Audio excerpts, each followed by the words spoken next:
You looking formal today? I really like this shirt. I just have no real opportunities to ever wear it because I don't go anywhere. But I guess this video is a good opportunity. Let's get down to business. Hey guys, what's up? It's Brandon Lord. Welcome back to my channel and welcome to episode 7 of Back Atcha with Brandon. Me!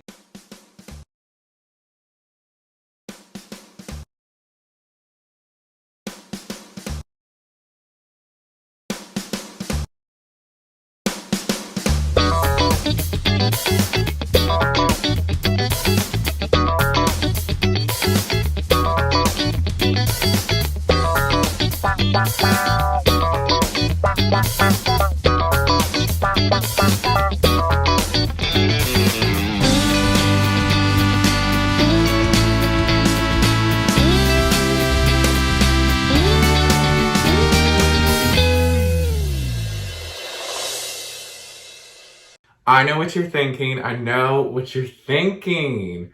Why Brandon looks so fly? And why does he look so tan? Well, I use tanning drops. So that answers that. Tan Lux, please sponsor me. I love your product. It works well. Pay me.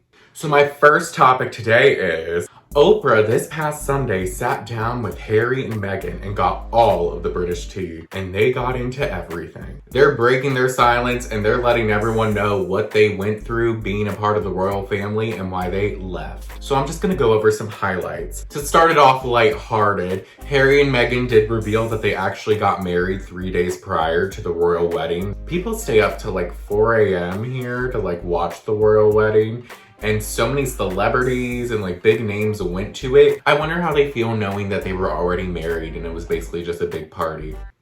I guess with celebrities, they just want to have their picture taken, so it doesn't really matter. It was an excuse. They also made it clear in the interview sit down with Oprah that they're totally fine with the Queen and the Queen was nothing but nice to Meghan. I know there were some tabloids or articles put out that when Harry and Meghan decided that they were leaving the royal family, that the Queen was blindsided. But Harry let Oprah and us know that, no, I talked to her and we're good. She's nice. And so that's cool. It's nice to know that the Queen is a queen. Meghan also opened up about some mental health struggles and how she felt very lonely in the palace because she had to be granted permission to leave the palace grounds. And I believe she said that she had only left the palace twice in 4 months, which is crazy. This is pre-quarantine. She also opened up about how the tabloids really affected her. Not necessarily always what the tabloids were saying, but she was more affected by the fact that no one was defending her. There was one tabloid that she mentioned where it was revealed that she had made Kate cry. And Meghan was like, actually it was the opposite. I was the one crying. I wonder what Kate said to her. But apparently, nonetheless, she said Kate is actually cool and she apologized for it. So maybe it was just a frivolous fight that's media spinned around and make it look like Meghan was an aggressor when really she was the one crying. Also, one of the biggest revelations that came from this Oprah sit down was that there was concerns in the royal family over what Archie's skin color will be. What? They didn't say who said it, but I believe Oprah did clarify the next day that it was not the Queen. So she still remains a queen. They also wouldn't give Archie a royal title or provide him security. So Harry was saying that he had to pay out of pocket for security. And Harry ultimately said in this interview that them leaving the royal family was his effort to not have history repeat itself. We all know the story of Diana and what happened with her and the travesty that was. And he just didn't want what happened to his mom to happen to his wife. Essentially, look, I think it's great that they had this sit down with Oprah and that they're finally getting their truth out because, what Meghan said, there was a lot of lies put out in the tabloids, and finally they're like, no, enough is enough, and we're gonna say the truth and what I actually went through. And I do want to say, there's a lot of people that are like, well, if you don't want the attention and you don't want history to repeat itself, then maybe you should stay out of the limelight. Here's the thing, Harry and Meghan are already in the limelight. They are. There's always stories about them, regardless, whether they're doing an interview or not, there's always a story about them. So they're just like, well, might as well do an interview and say the truth so that that's actually out there instead of lies. So people are stupid. But it's just like annoying. And then the people who are like, oh, she knew what she was getting into with the royal family. I don't think she anticipated racism. People like Bethany Frankel, who puts out this tweet. Let me read this tweet verbatim.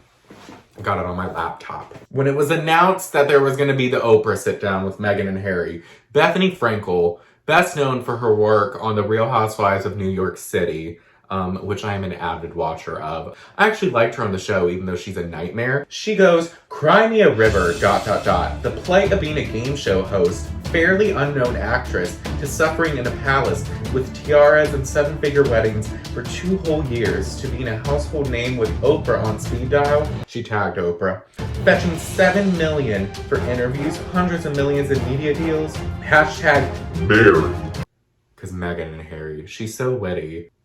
Bethany, are you mad that you're not offered $7 million to talk about your story and you do it for free on Twitter? If you watch New York Housewives, you know she's the richest one, like, arguably. She invented Skinny Girl, like that whole brand. She's rich, and she talks about how she's rich.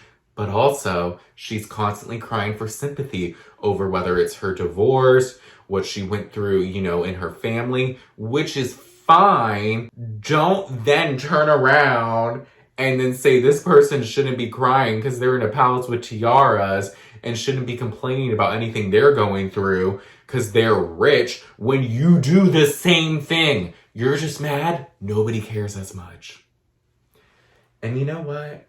She also said, let me see if I can find it. She then tweeted after, "I watched M&H sit down. Emotional distress and racism must feel suffocating and powerless. I'm a polarizing, unfiltered, often to a fault, flawed person with a voice. When I heard of the interview during a pandemic, it felt like a surprising choice. I'm sorry if it hurt or offended you." In a true Real Housewives fashion, that's a very non-apology. Maybe just shut up next time. You know, just because you can say something doesn't mean you should. And maybe you should just wait until you watched it to find out. Anyways, that's enough attention I'm giving her. But yeah, overall, I'm glad Harry and Meghan are coming forward and they're speaking their truth and they're putting it all out there and they're letting people know what they actually went through. And I'm glad Oprah was the one that was able to do it because we all love Oprah and Oprah gives the best interviews. All right, I think it's time for a commercial break. I got no money from this freaking channel. Piggy bank is empty now. I got bills to pay every single day, and an ad is what I want. Depositing no checks. My financial status really is a wreck. Sponsor me, I'm the best. Can promote your stuff way better than the rest. Pay me for an ad now. Pay me for an ad now.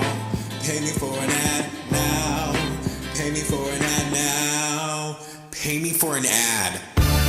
This is the part that had a copyright claim, so unfortunately, you're not going to be able to hear the outro to my commercial. So, thanks, Harry, so much. Appreciate it. Bye! Sponsor me. On to my next topic, the Grammy Awards. The Grammy 2021 Awards will be airing on March 14th. I just want to talk about, like, you know, the nominees, some predictions, who's performing, you know. But I love the Grammys. I love music award shows. I like watching the performances. Let's take a look at who's performing.